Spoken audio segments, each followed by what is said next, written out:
In the land of Triangulus, everything was made of triangles. Everything. It may seem absurd, but to the citizens it was simply common sense. 3 sides to everything, 3 lengths for everything, 3 angles of perspective for everything. So triety pressed the importance of 3. The media represented everything in 3s. The intersections intersected each other in a triangular manner. The cars had 3 wheels, 3 seats, and 3 windows. It was inescapable. Even the citizens were given names relating to triangles or 3-sided things. Every citizen, except for a girl, named Parallelogram Tangent. Parallelogram, commonly referred to as Grammy, was the youngest of 3 children. She had 2 older sisters, Tris and Pytha. Tris and Pytha were the stars of the family, each receiving A+ in all 3 core classes, each eating 3 meals a day, sleeping the recommended 3 hours of sleep a night, etc. Grammy was always the even one out, for she did everything 4 times instead of 3. It worried her parents to see her like this. They knew they had to do something, but they weren't sure what to do. One fateful day, the answer came in the form of the city mayor, Mr. Hypotenuse. He was looking especially triangular that day, for he had some rather important business to discuss with Grammy's parents. He sat them down at their dining table. It was a very modern, triangular table, and laced his 3 fingers together, worriedly. Mr. and Mrs. Tangent, I've come here today to discuss a predicament that the city Tri-Council seems to have found itself in. Mr. Hypotenuse took a deep, tentative breath. Our street intersections have been causing us some problems lately. It seems that citizens have taken to, you see, crashing their cars into each other as they've sped down the roads. It's ended up nastily in some cases, like the poor soul whose body, after an accident, took to looking like a circle. At this, Mr. and Mrs. Tangent gasped simultaneously. Being a 4-sided shape was bad enough, but a no-sided shape? How unfashionably atrocious! Whatever the mayor needed from them, it was probably very important. Anyways, I have come to you today with a very important offer, said Mr. Hypotenuse. Your youngest daughter, Parallelogram, seems to possess an amazing ability, or at least amazing to someone, not necessarily to me. It was obvious that the mayor was lying about not being impressed, but he needed to cover up his tracks, for what he said next shocked the parents beyond repair. Your daughter thinks in a parallel manner. We think that, if she accepts the challenge, she can arrange the layout of the streets in a more organized fashion. Dear sir, gasped Mrs. Tangent, how could you even imply that parallel lines and shapes are more organized than all things triangular? Do you not see the wonderful society that you've helped to cultivate? Do you not love it? Now, please, Mrs. Tangent, listen to me. I only mean well. All I need is for your daughter to use her skills and fix the roads. Mr. Hypotenuse sighed and then went into great scientific detail about what Grammy was to do. While her parents were sullen, they finally agreed to let her decide. After all, she would be provided with room and board at the city's finest housing complex, and her parents did want her out of the house. They were the only family in the entire world with a parallel anything, and that was a problem. When Mrs. and Mr. Tangent told Grammy about the proposal, she was overjoyed. For the first time in her life, she was able to show how able-bodied and minded she really was, without all the prejudice about how she was too parallel to function. The first months of work were tough. Grammy's days went like this.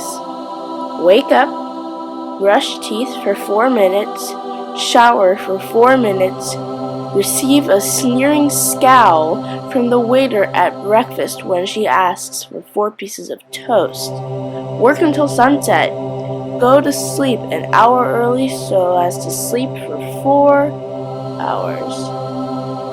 It was tough being Grammy. It was tough being a parallelogram, period. However, things took a drastic turn when one day, Grammy realized that something was very, very wrong. On that one fateful day, Grammy realized that everything was designed for a triangular function, and that in order to complete her task, she would have to redesign the entire city layout, and that could be a problem. Grammy walked to town hall and knocked 3 times. She was trying to be polite. When she heard the mayor's approval, she stepped in. Good day, Mr. Hypotenuse, She said. The weather's quite tricky today, isn't it? Yes, indeed it is. Replied Mr. Hypotenuse. What is it you wanted to tell me, Grammy? There's been a slight problem I've encountered while working. You see, due to the layout of the streets, I'm unable to really change anything without bulldozing the entire city. Grammy tapped her foot 4 times, a nervous habit. The mayor raised his eyebrow. He took a long, deep breath, and then another. I'm afraid you're going to have to tell the city about this, He said to Grammy. The entire city? Grammy looked as scared as a triangle with a bad case of hypotenothankyuitis, except for that would be silly. She was a parallelogram after all. She gulped as much air as one breath would allow and looked down. She was not ready to face the entire city with her message. She was barely able to face her own parents when she told them that she slept for 4 hours a day and not 3. When will I have to do it? Grammy asked. Tomorrow at 3 p.m. Replied Mr. Hypotenuse. Grammy nodded slowly, as if already accepting her doomed fate. There was absolutely no way on earth she was making it out of that alive. She would receive the worst punishment possible in the land of Triangulus. They would capture her, tie her to a post, and set fire to her for 3 hours. It was a terrible, gruesome thought, and it made Grammy shudder. The mayor noticed and sent her away with a wave of sympathy. That night, Grammy couldn't sleep. All she could think about was the horrible fate that awaited her. And on top of that, something seemed off. Something was very wrong, but Grammy couldn't put a finger on it. After many minutes of sad contemplation, Grammy drifted off into an uneasy and disturbed sleep. Grammy woke up at 4 a.m. and had never seen the clock fly so fast. Before she knew it, it was 3 p.m. Doom o'clock. Roasty hour. She shuddered at her weak attempt at morbid humor. This was not a joking matter. She put on her favorite square shoes. She'd made them herself since none of the stores carried anything quadrilateral. Her favorite hair accessory, and set off on her way towards what could only be described as her doom. When she arrived at the town triangle, all of the citizens of Triangulus were already there, awaiting her with cold, hard looks of contempt. Grammy stepped onto the podium and looked down on all the triangles. How ironic, she thought. Me looking down on them. Ha! It's almost too much to bear. Grammy tapped the microphone and got the attention of the citizens. Ahem! Ahem, everybody. I have an important message for you. So, these past few months. And she explained everything to them. She watched as their faces contorted into expressions of fear and rage, and she could have sworn she'd smelled traces of smoke. When she finished her spiel, she took a deep breath and observed the watching faces in front of her. Finally, she heard a shout of protest. But why do you need to change our road system? We've never even crashed a car. The last time we did that was 50 years ago, and that was before the redesigning of the roads. The comment shocked Grammy. Hadn't there been a fellow who crashed and ended up looking like a circle? Grammy searched her mind for the memory of a news headline or an online article, and then she remembered that she'd learned about that crash in great detail. But not from any online story, from history class. Grammy felt a sudden pain, a horrible, doomed feeling of realization. This was not an accident. None of it at all. Why had the mayor lied about the crash's recentness? And why had he made her tell the entire city what was going on? And not only that, but he'd sent her to do it live, without any bodyguards. Grammy realized what she'd been blind to see before. The mayor wanted to get rid of her. She was the only parallelogram on the planet, and she could only imagine how that affected the town's trade and stock businesses. She should have known. All of a sudden, Grammy realized with horror that her realization had left her numb to the going-ons of the real world. When she snapped back into reality, she found herself tied to a pole with sticks and brush around her feet. Angry throngs of citizens were moving towards her at alarming rates, and leading them all was none but the mayor himself. To Grammy's surprise, she saw that nobody was carrying torches or anything of the sort. In fact, everybody was empty-handed. Everybody except for Mr. Hypotenuse. In his hand was a small, triangular object. It was a bomb. Was he planning to blow up the entire square? Was he out of his mind? Well, yes, so to speak. Grammy panicked and tried to figure out a way to get out of her ever so slight predicament. Then she remembered how bombs worked.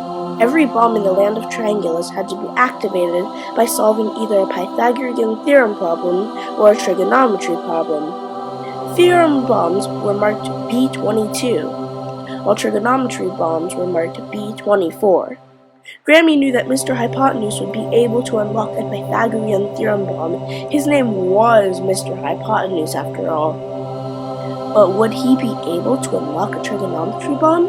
Grammy wasn't sure, and really hoped that Mr. Hypotenuse wouldn't be able to do so.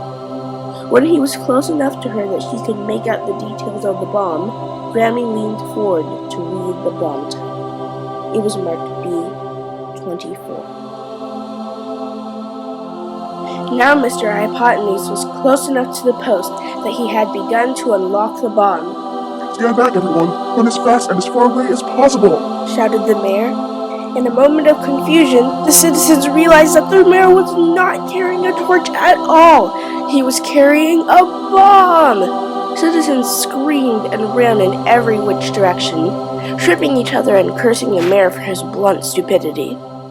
Mr. Hypotenuse turned the face of the bomb towards himself and reached out to solve the problem and unlocked the bomb. His hand stopped in midair, his eyes widened, his breath quickened. Mr. Hypotenuse did not know how to solve the given problem. If he couldn't unlock the bomb, each and every last person in the land of Triangulus would personally hunt him down.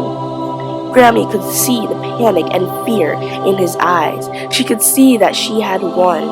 And then she realized something that broke her heart. Mr. Hypotenuse was a figure of authority. He would be able to override the problem with a password that all authorities had access to. Mr. Hypotenuse seemed also to have realized this, for he grinned, typed in a code, and tossed the bomb at Grammy. She caught it, and while her instincts told her to do so, she did not drop the bomb. There were 58 seconds left until it went off. Ha! The only way to possibly stop the bomb from going off is by solving the trigonometry problem, and I doubt that a sour old parallelogram like you could ever do that. He ran off into the madness of the crowd, quickly disappearing behind the ocean of people. The problem showed a right triangle with one angle measurement missing. The measurements given were 90 degrees and 30 degrees. How on earth was she supposed to find the missing angle? She didn't have much time, and she had been a failed student in trigonometry. What was she supposed to use? Sine? No. Certainly not tangent. And definitely not Pythagorean theorem. Then she seemed to remember something. Two halves of a right triangle made a quadrilateral shape, and a parallel one too. Grammy almost fainted with relief. If the two halves were equal, that meant that the shape in total had, how many degrees? 360! And since they were equal, that meant that there were two 90-degree angles, two 30-degree angles, and two unknown angles. If they all added up to 360, Grammy would have to work quickly. There were only 20 seconds left on the clock. 30 times 2 was 60. 90 times 2 was 80. The two sums added together equaled 240, which meant that it would take 120 degrees to get to 360 degrees. Split that evenly into 2 and the answer was 60. There were only 6 seconds left on the clock. Grammy's fingers flew across the keyboard. Don't ask how she was able to move her hands after being tied up. Triangles weren't always the smartest shapes around. And finally, at the 2-second mark, she pressed enter. The screen went blank and beeped. A little message appeared saying, "Problem solved. Bomb number 48384858002938 relocked." Seeing the look on Grammy's face caused panicked runnerbys to stop and look at her. I disabled the bomb using my knowledge of quadrilateral shapes! Grammy cried triumphantly. You're all saved! They looked at her with disbelief. Then they shouted for joy. They'd been saved! They were all going to live. The citizens untied her from the post and surrounded her literally and figuratively with love and gratitude. Protection forces were called to the scene. Mr. Hypotenuse was caught and arrested immediately. The town triangle was cleaned up and a ceremony arranged. Parallelogram Tangent, the one and only, had saved the land of Triangulus. From that day forward, citizens made sure to incorporate information about quadrilateral shapes into their lives. Quadrilateral shapes became just as important as triangles. And that's the story of how quadrilateral shapes ended up in the Wildwood Geometry curriculum. The end.